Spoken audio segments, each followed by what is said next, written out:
So we're here at a log cabin that was built in the 1940s, and it's in really good shape. It's just the bottom logs are starting to go. There's no eave on the roof, so to help mitigate the rot, I installed these fiber grate panels. So it allows the water to drip off through the surface into the sand below. Here you can see how these bottom logs are starting to go. We're starting to get moss growing in here. This water can just penetrate right in here.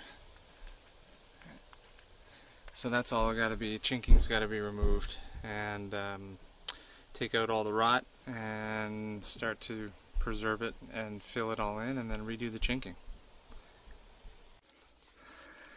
Okay, I just picked up this DeWalt variable speed polisher and picked up these, I think they're carbide coated nylon brushes, and works pretty well. The variable speed is a must for getting in and out of these crevices.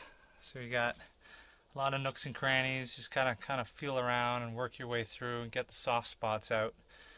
But so far it's looking pretty good. Getting back to some pretty good wood.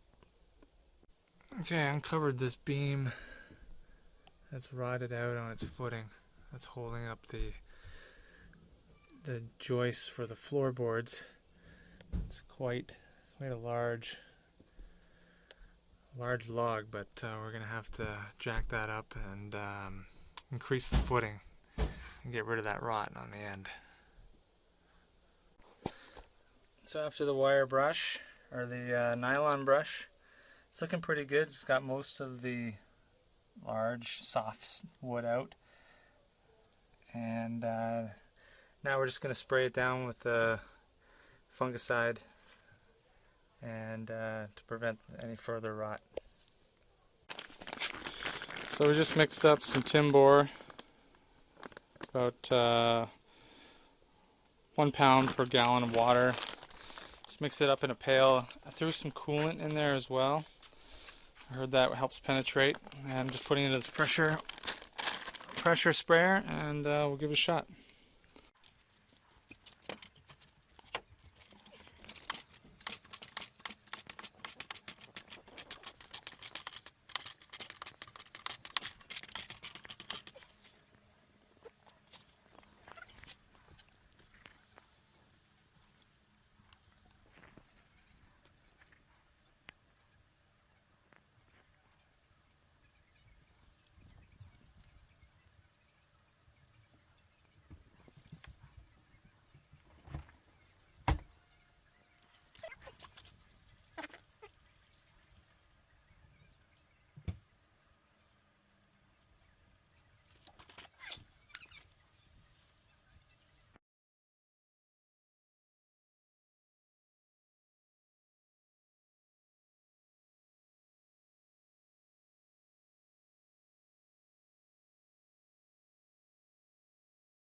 Okay, I mean, everything's soaked, and now we just let this dry, and then on to phase 2, where we start to fill in a lot of the gaps with some wood epoxy, and also do the petrification.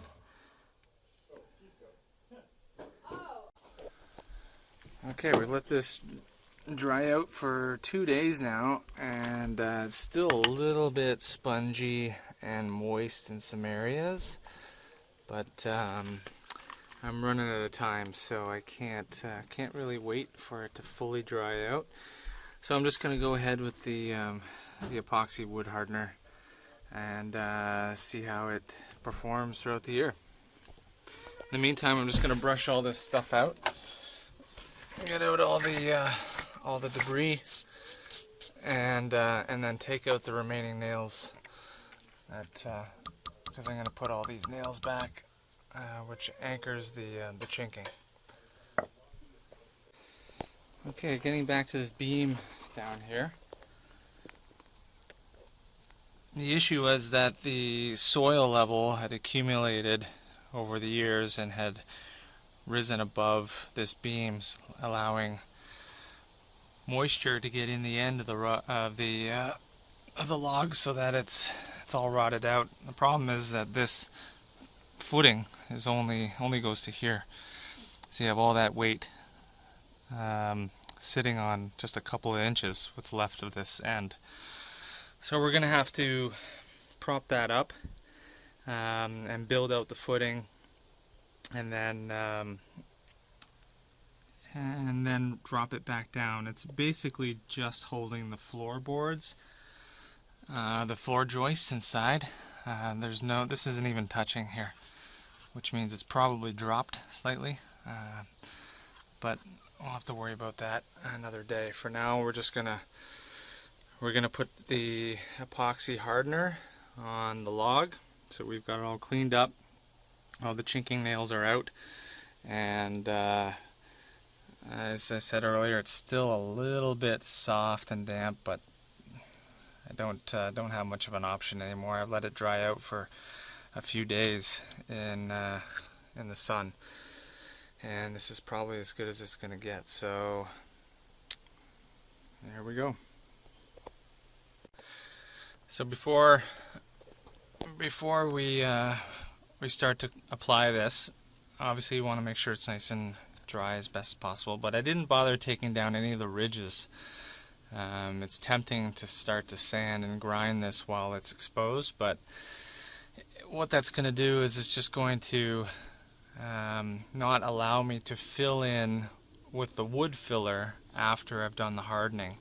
It's much harder to get a nice fill when you don't have ridges all over the log. Here we're going to mix a 2-part epoxy from Abitron. It's liquid wood, so it's not doesn't form a paste. It's it stays liquid so that it can penetrate all the rot. I'm going to mix it. I'm going to mix 1 liter at a time, so 0.5 liters of each. It does have a working life, so don't want to mix too much in one shot. Okay. Open this product. It's got a seal on the top, so I just kind of get some pliers, try to grab it and pop it out.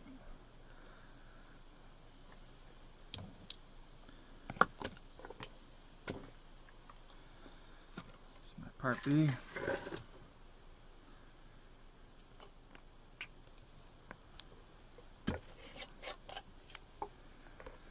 Okay.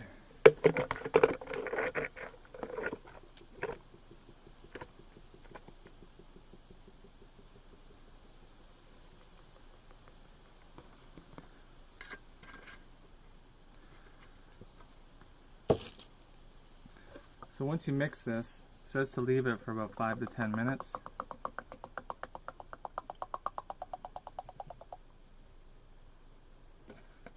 Before applying.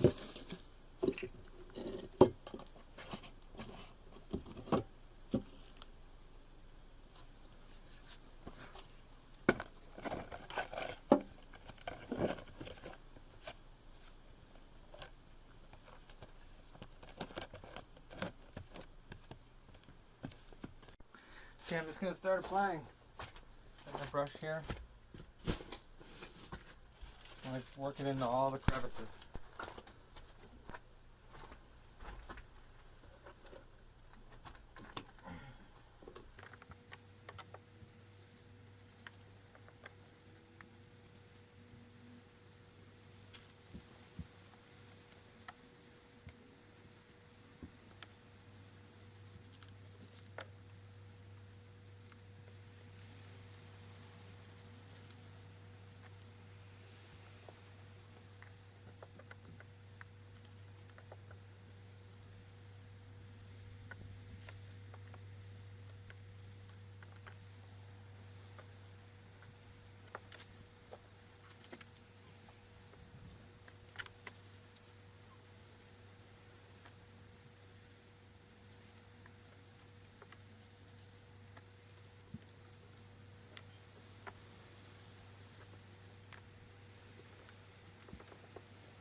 Okay, we got all the wood hardener on all the way down, and we're just going to let this set up, and then I'll put the mesh back for now and come back another day and take a look at filling in all the large cracks, if that's even possible.